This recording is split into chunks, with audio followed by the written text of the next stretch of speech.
बलरामपुर में धर्मांतरण के सरगना जलालुद्दीन उर्फ छांगुर के 2 गुर्गों को पुलिस ने गिरफ्तार किया। इस गैंग से जुड़े 7 लोग अब तक पुलिस की गिरफ्त में आ चुके हैं। विदेशी फंडिंग से लेकर छांगुर की संपत्ति को लेकर हर रोज नए खुलासे हो रहे हैं। ईडी की टीम ने कई अहम दस्तावेज कब्जे में लिए हैं। जांच पड़ताल की जा रही है। बलरामपुर में नसरीन के बुटीक को भी सील कर दिया गया है। जांच जारी है। खुलासे हैरान करने वाले हैं। कौन कौन से बड़े खुलासे हुए हैं गिरफ्तारी के बाद, देखिए इस रिपोर्ट में।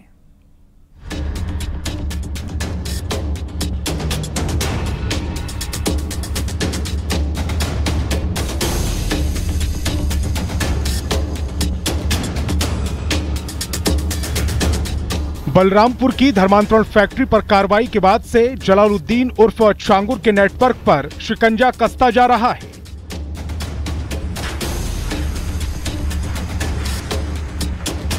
यूपी एटीएस ने अवैध धर्मांतरण मामले में अहम गिरफ्तारी की है। जलालुद्दीन उर्फ छांगुर के अवैध धर्मांतरण सिंडिकेट से जुड़े सबरोज उर्फ इमरान उर्फ बुद्धू और शहाबुद्दीन को यूपी एटीएस ने गिरफ्तार किया।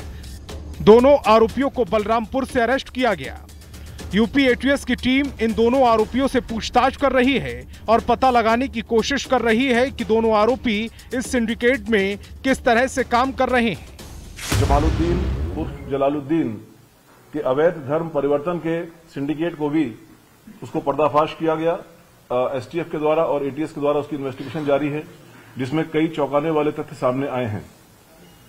यह अभियान जिहाद के नाम पर अंतर्राष्ट्रीय जिहादी फंडिंग प्राप्त करने, रेडिकलाइजेशन की कार्रवाई करने और राष्ट्रीय सुरक्षा में सेंध लगाने के उद्देश्य से अवैध धर्मांतरण, डार्क वेब और अन्य नेटवर्क के जरिए गंभीर अपराध करने वाले अपराधियों के विरुद्ध है। जलालुद्दीन उर्फ छांगुर के काले साम्राज्य की जड़ें बहुत गहरी हैं। ईडी की छापेमारी के बाद इस बात के पुख्ता सबूत हाथ लगे हैं कि छांगुर का नेटवर्क सिर्फ भारत में ही नहीं बल्कि भारत से बाहर कई देशों में फैला हुआ है। 17 जुलाई को ईडी ने बलरामपुर और लखनऊ समेत 15 स्थानों पर छापेमारी की, जहां छांगुर और उसके सहयोगियों के तार जुड़े हुए हैं। बलरामपुर के उतरौला कस्बे में बाबा ताजुद्दीन आबसी बुटीक शोरूम में छापेमारी के बाद कई महत्वपूर्ण दस्तावेज ईडी के हाथ लगे। बाबा ताजुद्दीन आबसी बुटीक पर ईडी ने जो नोटिस चस्पा की, उसमें 25 ऐसे दस्तावेजों का उल्लेख है जो छांगुर के बड़े नेटवर्क की कहानी कह रहे हैं। ईडी की छापेमारी के बाद इस बात के पुख्ता सबूत हाथ लगे हैं कि छांगुर का नेटवर्क सिर्फ भारत में नहीं बल्कि भारत के बाहर भी कई देशों में था। 17 जुलाई को ईडी ने बलरामपुर समेत 15 ठिकानों पर छापेमारी की, जो छांगुर और उनके सहयोगियों से तार जुड़े हुए थे। ऐसे कुछ दस्तावेज बरामद हुए हैं, ईडी के हाथ लगे हैं, जो बहुत बड़ी कहानी कह रहे हैं। मनी लॉन्ड्रिंग में दर्ज इस मामले की जांच में ईडी को अब तक छांगुर और उसके सहयोगियों के खातों से लेन देन की जानकारी मिली है। विदेशी फंडिंग, हवाला और मनी लॉन्ड्रिंग के जरिए चलाए जा रहे छांगुर के अवैध धर्मांतरण सिंडिकेट का चिट्ठा परत दर परत खुल रहा है। Bureau report, news 18, Uttar Pradesh, Uttarakhand.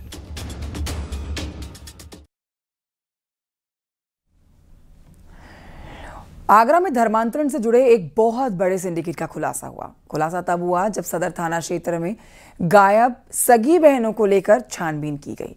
जांच में पता चला जम्मू कश्मीर की एक लड़की ने पहले बड़ी बहन का ब्रेन वॉश कर धर्म परिवर्तन कराया, फिर छोटी बहन को भी अपने जाल में फंसा लिया।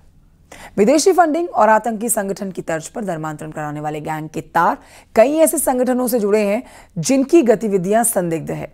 पुलिस ने कई राज्यों में फैले इस नेटवर्क को तोड़ा और एक महिला के साथ 10 लोगों को गिरफ्तार किया।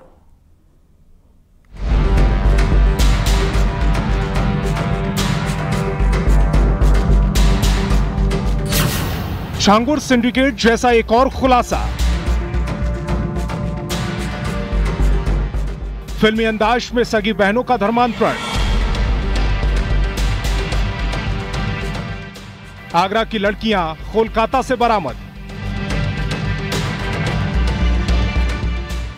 छांगुर सिंडिकेट का धर्मांतरण जाल कई राज्यों तक फैला है। यूपी के भी कई शहरों में एक के बाद एक खुलासे हो रहे हैं। अब ऐसे ही एक नए गैंग का खुलासा हुआ है। आगरा में फिल्मी तर्ज पर 2 सगी बहनों का धर्मांतरण कराया गया। 7 राज्यों में दबिश देकर पुलिस ने 5 आरोपियों को पकड़ा है। इनसे पूछताछ की जा रही है। आगरा की 2 सगी बहनों को गैंग के चंगुल से रेस्क्यू कराया गया। पुलिस ने कोलकाता से दोनों बहनों को सकुशल रेस्क्यू किया है। अब इस कड़ी में 6 प्रदेशों में साइमल्टेनियस दबिश देकर के 10 लोगों को गिरफ्तार किया गया है, जो कि देश के विभिन्न राज्यों में विशेष तौर पर कम उम्र की लड़कियों को प्रलोभन, लव जिहाद और अन्य तरीकों से प्रभावित करके धर्मांतरण के कार्य में लिप्त थे। अवैध धर्मांतरण का यह मोडस ऑपरेंडी ISIS का सिग्नेचर स्टाइल है।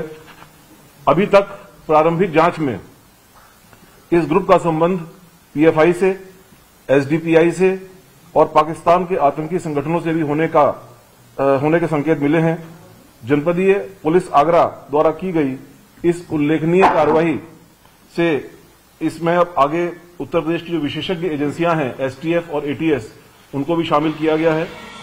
आगरा केस से जुड़े धर्मांतरण गैंग के सदस्य पढ़े लिखे लड़के लड़कियों को निशाना बनाते थे।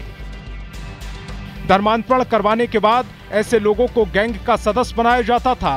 साल 2021 में बड़ी बहन का धर्मांतरण कराया गया था। आगरा में घर वापस आकर बड़ी बहन ने छोटी बहन का ब्रेन वॉश किया और फिर मार्च 2025 में दोनों बहनें घर से लापता हो गईं। पुलिस ने सदर थाने में अपहरण का केस दर्ज कर छानबीन की और सनसनीखेज खुलासा किया।